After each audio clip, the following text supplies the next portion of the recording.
Hey, welcome to the Science Masterclass. Mr. Salagaras here again. Today we're going to learn about acids and bases. Groovy. Let's rock on.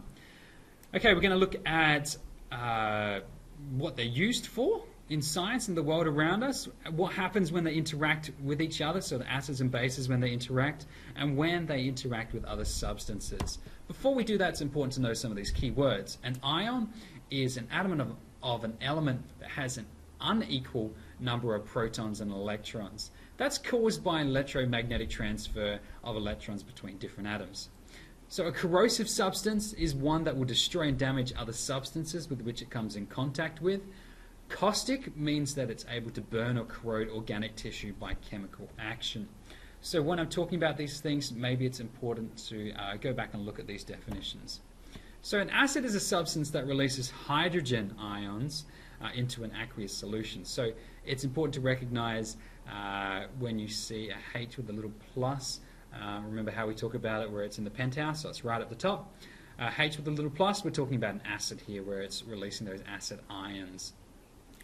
An example of this would be hydrochloric acid that's in your stomach and the ethanoic acid or acetic acid which is found in vinegar.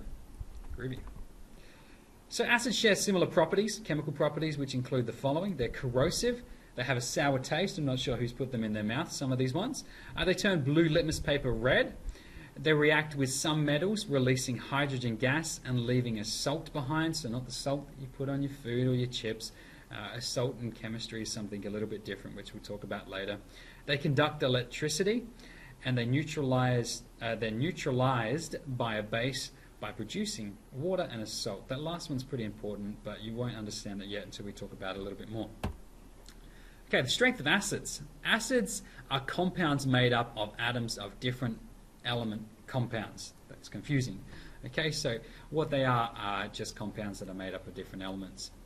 All acids contain hydrogen. That's a must to understand. So every time you see hydrogen in a compound, not necessarily true, but when you're looking for an acid, in some of the examples that I'll show you, where you see hydrogen, that will generally give away that it's an acid. Okay, for an example, you've got nitric acid, you've got HNO3. It contains the following number of atoms. You've got 1 hydrogen, 1 nitrogen, and 3 oxygen. I can tell that's acid because it's got H in there. Okay, strength of acids. When acids are mixed with water, each releases a different number of hydrogen ions. Depending on how easily they release those ions determines the strength of that acid. So hydrochloric acid is one of the stronger ones. It releases a lot of hydrogen ions. So remember, H plus represents hydrogen ions. So it releases a lot of them, which means that it is a strong acid. Whereas acetic acid is weak, so it releases less of them, less of that hydrogen. You can see that in this diagram over here, where you've got the HCl loses the hydrogen ions off the Cl, the chlorine there, whereas you've only got some of the H out of the acetic acid being released over here because it's a weaker strength acid, if that makes sense. Okay, here's some examples. You don't need to know all of these, but be familiar with some of the stronger ones and some of the weaker ones here. We've got something like hydrochloric acid. Also try and remember some of the chemical formulas and the names, what they're used for as well. Hydrochloric acid used for cleaning the mortar off bricks, also found in your stomach, GTN. And then you've got things like tartaric acid, which is found in grapes and bananas. Okay. Bases and alkalis. A base is a substance that releases hydroxide, so HO with the minus. Okay, the minus represents the iron, remember? So hydroxide ion, so HO is hydroxide. Sorry, I said that the wrong way. OH is hydroxide.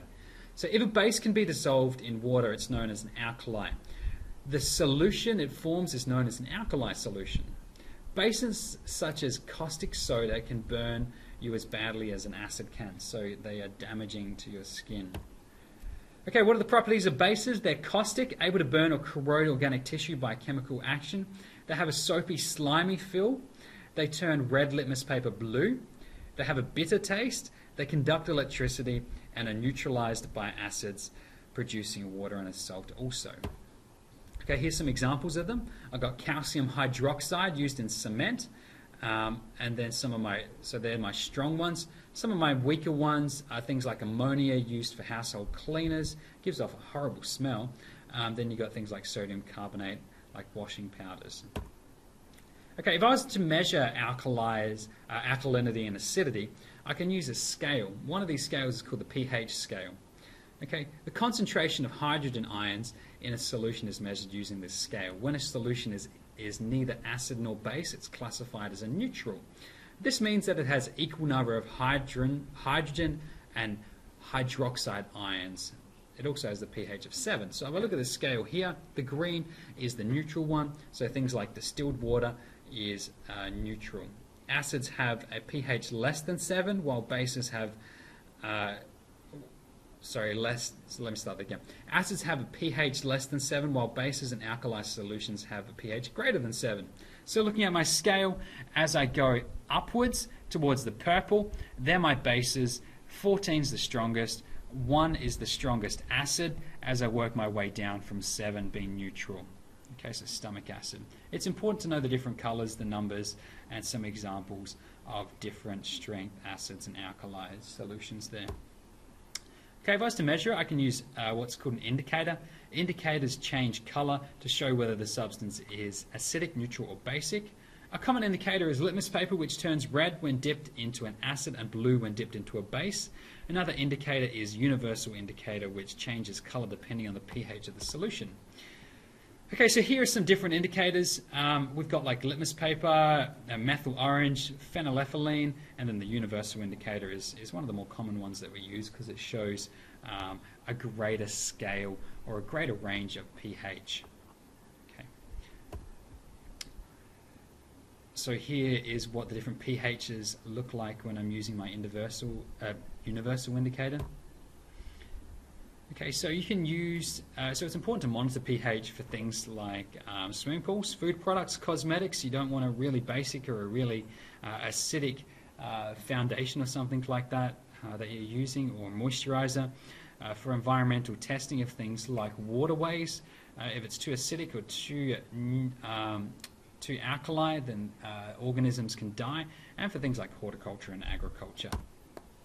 Okay, heaps of important pieces of information in there. Go back, watch it again. Make sure you're familiar with the different types of indicators, what the pH scales represent, what an acid is and what a base is. Hey, thanks for watching. Make sure you subscribe, like the video, and watch it again.